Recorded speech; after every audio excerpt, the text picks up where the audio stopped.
when you're looking for a talent, it can be a bit esoteric. But what does a talent look like? How do I know I've got the best absolute executives in the world for this job?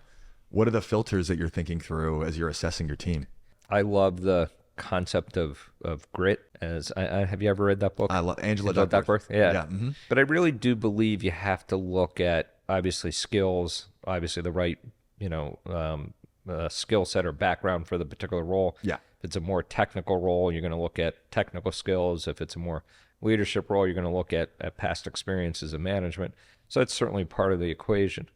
But then there's this other kind of innate sense of, does this person fit in, right? Are they going to add value? Are they going to energize the organization? And there I start to look at some of the Angela Duckworth, grit scale. Mm-hmm.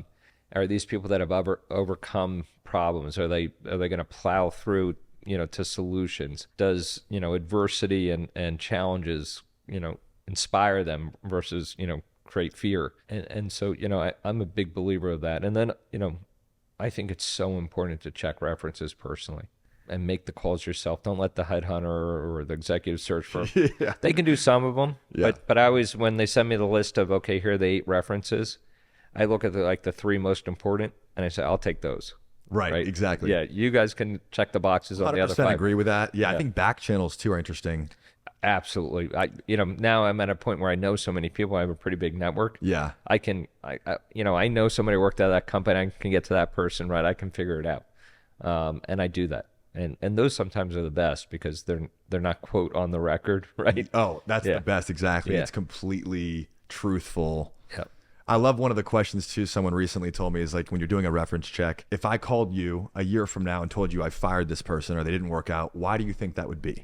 Right. And they'll tell you, well, there was this one thing about him that you probably should know. That's a great question. Yeah, I asked the same thing. It's a great question, Or when faced with a problem, how did this person respond? Mm-hmm. Or what makes this person tick? Like, explain it to me. What would their coworkers say about him? I think that's a great point on hiring to mention too, is like, I think we can get overly focused on pedigree. Yep. And you really like on resume, you can't. Well, I don't have pedigree, so I don't care about anybody else's pedigree. Yeah. It's just funny. Like people like really glorify having certain name brands and all that. But it's like, were you the person that actually created the lift in that company, or were you riding someone else's coattail? Exactly. Like what inflection point did you join that company? What did you contribute to it? Right. Like there's all these nuanced things, and having back channels and references. If you just take one thing alone from this podcast, if you're hiring a team at all and you just do those things and you back channel and reference and actually get real validating points, that could in and of itself change your whole company. I totally agree. And reference has to be by the hiring manager. Yes. I can think of a big mistake I made when I think of one of the people I was involved in hiring. One of the board members, I was a board member, one of my fellow board members said, oh, I know the CEO of his last company. I'll make the call. And he did. And he came back and said, oh, it's all great. It's, here's what he said. This is what happened. And the guy didn't work out. And I happened to be at a function with the CEO of that company. I said, let me ask you a question. What happened? What's your take on this guy? He goes, he's a clown. I'm like, well, didn't so-and-so call you for a reference? He's like, he never called me for a reference. No. Oh. So I went back to him. I said, you didn't call the CEO? He goes, no. I called I think he said the head of HR. I'm like, well, that's not the same thing. Like, why did I trust you, right? Like, I in my heart of hearts, I knew I should have made the call. But boards are, you try to be collegial and collaborative. Right. But I knew I needed to make the call, and I didn't. I let myself down and burned a lot of time and a lot of pain for a lot of people. That's a valuable lesson to learn, though. Yeah. When it comes to firing, I want to get your take here because this is the thing. Fire fast. I struggle a lot with this. I've had people on for a year at a time sometimes where they were a great culture fit, great humans, but then eventually they ended up souring because they weren't getting the results they want and became a cancer. Right. And I think when you have a big heart and you care about people and you feel some responsibility for their success, you want to give them extra shots. But that's the biggest struggle I've had too. Look, the hardest thing you have to do as a manager or a leader is fire somebody. Yeah. It's gut wrenching. To this day, I stay up at night thinking about it. It definitely gets to me. It gets to your emotions. It gets to your heart. Yeah. The reality is, if you want to do the right thing for an organization, fire fast. I can't tell you how many people I work with or on boards or invest in their companies, and they're like, well, we're giving this person another year. We're going to see how they do. We're going to put them on a performance plan. We're going to do X, Y, Z, whatever it is. And I said to them, but in your heart of hearts, is this person going to make it? They're like, no. I'm like, then do them the favor and do the company a favor and appropriately exit that person, right? Do it with the right dignity, do it with the right compassion, do it with the right security or severance or whatever you want to call it. But letting that person stay in the career and fail for another year is robbing them of a year of unsuccessful, career. Mm-hmm. And you're hurting everybody around. Mm. And so what's the good of it, right? I haven't heard many people say to me, I fired too fast. I regret it. I wish I had that person back. I don't know. Have you, honestly, how many times have you heard that? I can't say once. I've never heard Never. it. Right. Yeah. And so I think, I was just talking to a friend of mine who runs a pretty big size construction company. Mm-hmm. And he was saying, I don't know about this guy. And, he's been here 3 years. I like him personally, but I said, you know the answer. He said, what do you mean? I said, you know the answer. I know, you know what you need to do. Mm-hmm. It's like, I know, but I don't want to face it. I don't want to deal with it. I'm like, yeah, but you know the answer. Just a matter of doing it. And by the way, you have to it's not right for the employee because they're floundering, right? They're struggling. They're probably waking up every morning, oh, fuck, I got to go to work, right? Yeah. They probably hate it, right? It's true. And maybe, right? Obviously, you got to treat them the right way and do the right thing.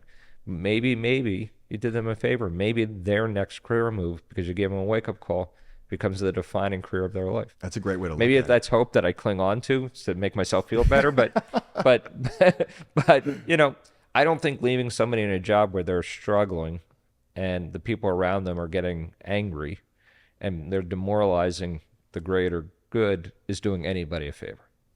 That's a good point. Do you believe in performance plans at all? Not really.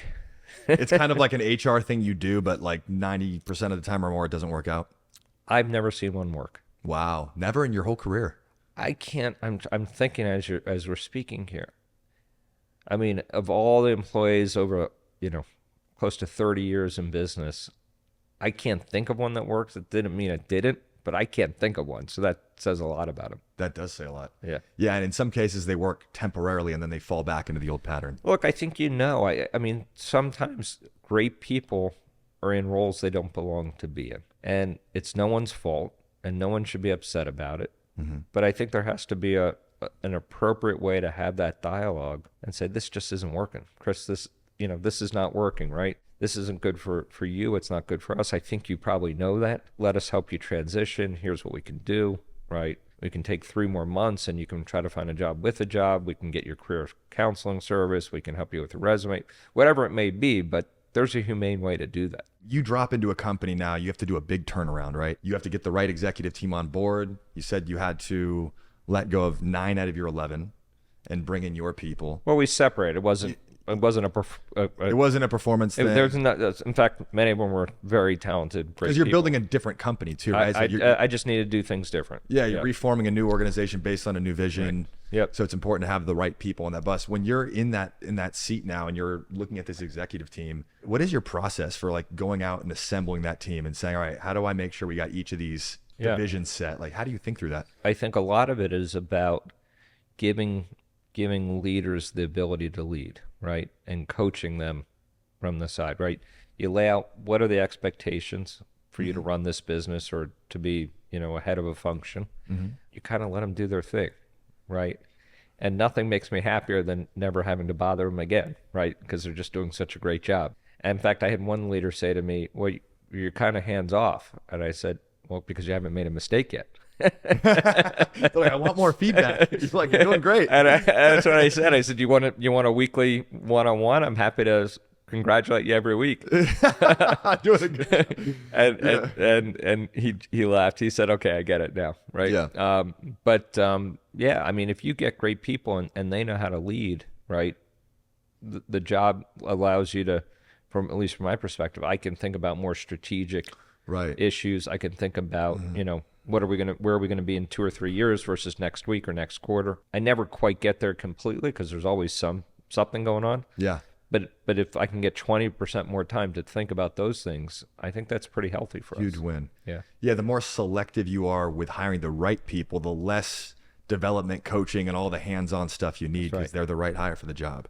Absolutely. And by the way, nothing makes you prouder than seeing those people succeed. Yeah. Those are the best days at work for me is watching, either my direct reports or even a up and coming leader do great things and succeed. I mean, that to me, that's just awesome, right? It's just such a gratifying feeling.